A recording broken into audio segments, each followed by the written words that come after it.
Petrodollar, America's weird contract with its ideological enemy that it has to buy oil from, explains why America has spent much of its effort on foreign wars that don't matter to us for any legitimate reason, but it doesn't really explain why the government has financially abandoned the American people. That is a product of the fact that we, even the people who made these decisions, didn't realize that the government's essential function had been changed. When the world's governments switched to fiat currency, they ceased to be primarily entities that have militaries and became entities that create money. Furthermore, they did so based on complex international agreements about how to handle all the debt created by World War II, effectively creating something that nobody at all anywhere actually wanted: a unified world government. The people who created this world government didn't do it on purpose and weren't even really aware it would happen. This is likely especially true for America. How could treaties and trade agreements that keep us at the top of world affairs ever damage our sovereignty?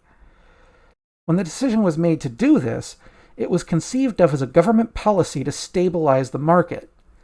Nobody really got that what it would eventually do is ensure that the market became the government for every nation that is involved in this currency system. And it is not a free or fair market. It's one that is constantly manipulated by its largest players to their own gain, not because they're just horrible, no-good people, but because that is their legal obligation according to all their organizational charters. Lobbyists have always existed, but as things currently stand, the biggest lobbyists are effectively legislators. In fact, it's not even just effectively. I don't have to tell you that most members of Congress don't even read the 600-page monsters they pass. It's even like this in Europe, where their electoral systems are much better. For every Sweden, where all the people are very happy about their government health care, there's a Greece.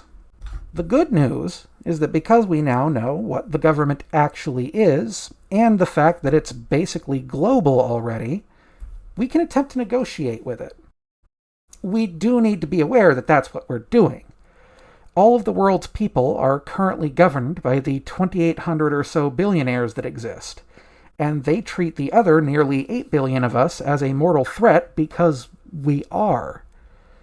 Their power to mislead us has proven so great over the past few decades that it should be clear we have no hope of truly uniting against them. Any attempt to do so can always be successfully portrayed as somebody else's worst enemy. We need to tell them, you win. You get to keep your prize. But we're going to play a different game from now on. That game will be the government's original function: self-defense. What we'll be defending is all of humanity, from natural forces, from disease, and from its own mistakes. The wars we fight today are already not like wars we once knew. Nobody gains territory, there are no spoils. It's just blowing stuff up in a way that increases the political capital of somebody among the ruling class. Now that we notice that the world is united, even though it happened by accident, we actually can just decide not to do that anymore. But what about all those jobs?